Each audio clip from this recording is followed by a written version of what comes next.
Assalamualaikum warahmatullahi wabarakatuh. Saya Nanda Dewi Widianti dari Prodi Manajemen SDM. Dengan mata kuliah Manajemen Operasi akan mempresentasikan PPT saya mengenai mengelola kualitas 3M dan Six Sigma. Di sini saya akan membahas teori mengenai mengelola kualitas, Total Quality Management atau TQM, lalu ada Six Sigma. Nah, selanjutnya ada mengelola kualitas. Mutu sama dengan kualitas. Mutu merupakan naluri manusia sehingga ia berawal dari diri manusia itu sendiri. Lalu kita selalu mengharap mutu dari orang lain dan sebaliknya orang lain juga menuntut mutu dari kita. Lalu barang atau jasa itu disebut berkualitas apabila dapat memenuhi atau melebihi kebutuhan dan harapan pelanggannya. Selanjutnya ada definisi kualitas. Kualitas sama dengan kemampuan. Kualitas merupakan keseluruhan fitur dan karakteristik produk yang mampu memuaskan kebutuhan tangible dan intangible para pengguna produk atau pelanggan. Lalu, pengelolaan kualitas akan mendukung strategi diferensiasi, biaya rendah, dan respon cepat. Lalu, kualitas akan membantu meningkatkan penjualan dan meminimalkan biaya. Selanjutnya, ada beberapa definisi kualitas yang didasarkan pada berbagai kategori. Berikut ini beberapa definisi kualitas, yang mana ada 3 kategori, yaitu 1 ada user-based approach. Di sini dikatakan bahwa kualitas terletak di mata konsumen, sehingga untuk mengembangkan produk, manajer operasi harus mendefinisikan harapan-harapan konsumen. Nah, orang pemasaran dan juga konsumen itu senang dengan konsep ini. Mengapa? Karena mereka mengartikan bahwa kualitas yang lebih tinggi berarti kinerja yang lebih baik, bentuk yang lebih bagus, dan adanya sejumlah perbaikan. Lalu ada manufacturing based approach. Bagi manajer produksi, kualitas berarti kesesuaian standar and making it right the first time. Lalu ada product based approach. Pendekatan ini memandang bahwa kualitas merupakan suatu variabel yang tepat dan dapat diukur. Selanjutnya, ada sudut pandang kualitas dan proses mutu untuk memenuhi 3 kategori kualitas. Yang pertama, ada sudut pandang kualitas berbasis pengguna, yaitu performa lebih baik, fitur lebih lengkap. Lalu berbasis manufaktur sesuai standar dibuat dengan sejak awal, yaitu sejak dengan membuat desainnya, lalu dibuat atau proses pembuatannya, lalu hasilnya, dan lalu penjualannya. Lalu berbasis produk, atribut-atribut spesifik dan terukur yang melekat pada produk atau kriteria kualitasnya di situ. Contohnya handphone yang mempunyai kamera HD dan lain-lain. Lalu ada proses mutu untuk memenuhi 3 kategori kualitas. Yang pertama ada identifikasi mutu dimulai dari penggunaan melalui penelitian. Lalu ada hasil penelitian ditransformasi menjadi atribut-atribut produk. Lalu proses manufaktur diset untuk menghasilkan produk yang sesuai dengan standar mutu produk. Selanjutnya ada peningkatan profitabilitas melalui kualitas. Nah, di sini ada peningkatan kualitas dan peningkatan profit. Peningkatan penjualan itu melalui apa saja sih? Yaitu melalui peningkatan respon, fleksibilitas harga, dan peningkatan reputasi. Sedangkan penurunan biaya itu melalui peningkatan produktivitas, pengurangan biaya rework, scrap, dan pengurangan biaya garansi. Selanjutnya ada dimensi kualitas. Nah, dimensi kualitas itu ada manufacturing dimensions, di mana manufacturing dimensions itu ada performance, ada features, ada reliability, ada conformance, ada durability, ada serviceability, aesthetic, dan perceived quality. Sedangkan faktor penentu dalam kualitas jasa itu ada reliability, yang mana melibatkan konsistensi kerja dan ketergantungan. Ini berarti perusahaan harus melakukan jasa yang benar pada saat pertama jasa itu diperkenalkan dan akan selalu demikian. Lalu ada responsiveness, yaitu berkaitan dengan keinginan atau kesiapan karyawan untuk memberikan pelayanan. Lalu ada competence, yaitu berarti penguasaan skill dan pengetahuan yang dibutuhkan untuk melakukan jasa. Lalu ada access, yaitu melibatkan kedekatan dan kemudahan kontrak. Lalu ada courtesy, yaitu melibatkan kesopanan, respect, pertimbangan, dan keramahan personel yang melakukan kontrak. Lalu ada communication, yaitu menjaga agar pelanggan tetap diberikan informasi yang dapat dimengerti dan dapat didengar dengan baik, yaitu dengan menggunakan bahasa dan tata cara komunikasi yang memadai. Lalu ada credibility, yaitu melibatkan kepercayaan dan kejujuran. Ada security, bebas dari rasa takut, resiko, dan keraguan. Lalu ada understanding atau knowing the customer, yaitu melibatkan upaya untuk memenuhi kebutuhan pelanggannya. Lalu ada tangibles, yaitu termasuk bukti atau tindakan fisik jasa. Selanjutnya ada cost of quality, di mana ada 4 kategori biaya kualitas. Yang pertama ada prevention cost, yaitu biaya untuk mereduksi kerusakan komponen atau jasa. Contohnya melalui pelatihan. Lalu ada appraisal cost atau biaya penilaian, yaitu biaya untuk mengevaluasi produk, proses, komponen, dan jasa. Contohnya biaya pengujian laboratorium. Lalu ada internal failure, yaitu biaya yang ditimbulkan oleh proses produksi seperti scrap, rework, dan downtime. Lalu ada external failure, biaya yang timbul setelah delivery. Nah, selanjutnya itu ada diagram atau gambar cost of quality ya.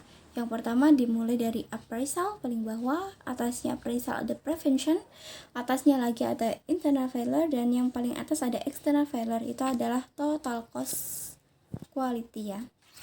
Lalu materi selanjutnya itu mengenai total quality management. Nah, total merupakan berarti keseluruhan, berkelanjutan, berkesinambungan, dan continue.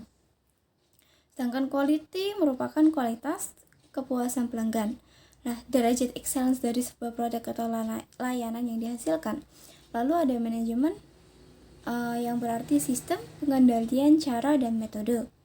Lalu TKM adalah seni untuk mengelola seluruh organisasi dari pemasok hingga pelanggan dengan menekankan pada komitmen manajemen untuk secara berkelanjutan mencapai derajat keunggulan pada semua aspek produk dan layanan yang penting bagi pelanggan. Nah, lalu TKM berarti budaya organisasi yang ditujukan untuk mendukung pencapaian kepuasan pelanggan melalui sistem yang terintegrasi yang berupa tools, teknik, dan pelatihan. Selanjutnya yaitu TKM. Mengapa sih harus TKM? Mengapa? Karena banyak perusahaan besar yang secara tak terduga mengalami kerugian besar dalam waktu yang singkat. Contohnya ada Ford Motor Company dan PT.DI. Lalu banyak perusahaan yang secara tak terduga pangsa pasarnya menurun drastis. Contohnya Xerox dan Kawasaki. Lalu ada perhatian pada kualitas adalah dapat dipandang sebagai cara untuk memenangi kompetensi. Selanjutnya ada 5 aspek untuk TKM yang efektif. Yang pertama ada continuous improvement, di mana di sini mensyaratkan suatu proses perbaikan terus-menerus yang tidak pernah berhenti, yang meliputi orang, peralatan, supplier, material, dan prosedur-prosedur. Nah, Jepang itu menggunakan sebutan Kaizen. Nah, kedua ada employee empowerment, melibatkan karyawan dalam semua langkah proses produksi dapat dilakukan dengan mengembangkan jaringan komunikasi yang melibatkan konsumen, melimpahkan tanggung jawab dari manajer dan staf ke karyawan, membangun moralitas organisasi, dan menciptakan struktur organisasi formal sebagai tim dan gugus kendali mutu. Lalu yang ketiga ada benchmarking. Apa sih benchmarking itu? Benchmarking yaitu memilih standar kinerja atas suatu produk, jasa, biaya, atau praktek-praktek yang mewakili suatu kinerja terbaik untuk proses atau kegiatan dalam suatu organisasi. Lalu ada just in time. Apa sih just in time itu? Nah, just in time merupakan sistem perbaikan secara kontinu dan pemecahan masalah-masalah. JIT itu dirancang untuk menghasilkan dan mengantarkan produk saat dibutuhkan. Lalu ada knowledge of TKM tools, yaitu untuk pemberdayaan tenaga kerja dan impetensi TKM sebagai upaya berkelanjutan setiap orang harus dilatih dalam teknik atau alat TKM. Selanjutnya ada alat-alat TKM. Nah, untuk pemberdayaan karyawan dan implementasi TKM, maka setiap orang harus memahami teknik TKM. Berikut ini akan dibahas TKM Tools yang terdiri dari 6 teknik atau alat yang digunakan untuk upaya perbaikan berkelanjutan TKM. Yang pertama ada Quality Function Deployment atau Host of Quality. Lalu yang kedua ada Taguchi Technique, ketiga Pareto Card, yang keempat Process Card, yang kelima Cause and Effect, yang keenam Statistical Process Control. Nah, selanjutnya itu TKM jasa. Kualitas jasa lebih sulit diukur daripada kualitas barang manufaktur. Mengapa demikian? Karena pada umumnya pengguna jasa memiliki sejumlah fitur sebagai dasar menilai jasa. Jika fitur tidak ditemukan pada jasa tertentu, maka jasa tersebut tidak akan diperhitungkan lagi. Jasa juga sering dipandang sebagai segepok atribut di mana pesaing mungkin lebih unggul pada suatu atribut tertentu. Nah, selanjutnya itu TQM, Total Quality Management. Total Quality Management dalam manajemen operasi itu banyak sekali manfaatnya, terutama berkaitan dengan manajemen kualitas. Dalam upaya mendapatkan produk yang berkualitas, maka sangat penting bagi perusahaan untuk memahami TQM. Terdapat beberapa jenis TQM yang sering digunakan, yaitu antara lain ada perbaikan berkelanjutan atau PDCA, ada Six Sigma dan pemberdayaan. Selanjutnya yaitu Six Sigma. Nah, Six Sigma itu apa sih? Six Sigma merupakan suatu program statistik untuk menghemat waktu, memperbaiki kualitas, dan biaya yang rendah. Nah, selanjutnya ada beberapa strategi sistem manajemen yang digunakan pada Six Sigma. Antara lain ada Customer Focus, fokus terhadap kepuasan dan kebutuhan pelanggan.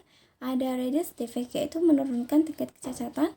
Ada Center Around Target, berkisar di sekitar pusat target. Dan ada Reduce Variation, menurunkan variasi.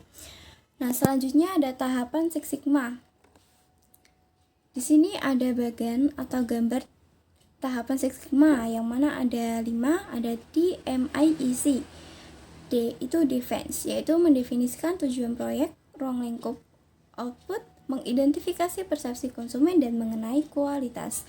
Lalu M-nya itu measures, yaitu mengukur proses dan mengumpulkan data. Lalu ada I itu analisis, yaitu menganalisis data secara berkala. Lalu I, improves, yaitu mengembangkan atau memotivasi proses dan prosedur yang ada. Lalu ada controls, yaitu kontrol proses baru untuk memastikan tingkat kinerja tetap terjaga. Selanjutnya ada perkembangan Six Sigma. Nah, perkembangan Six Sigma itu ada 2. Bisa dilihat dari metode untuk meningkatkan kualitas proses bisnis dan budaya, bisa juga dengan proses perbaikan metode kontinu sejak tahun 1980-an. Nah, demikian presentasi dari saya, kurang lebihnya mohon maaf. Wassalamualaikum warahmatullahi wabarakatuh. Terima kasih.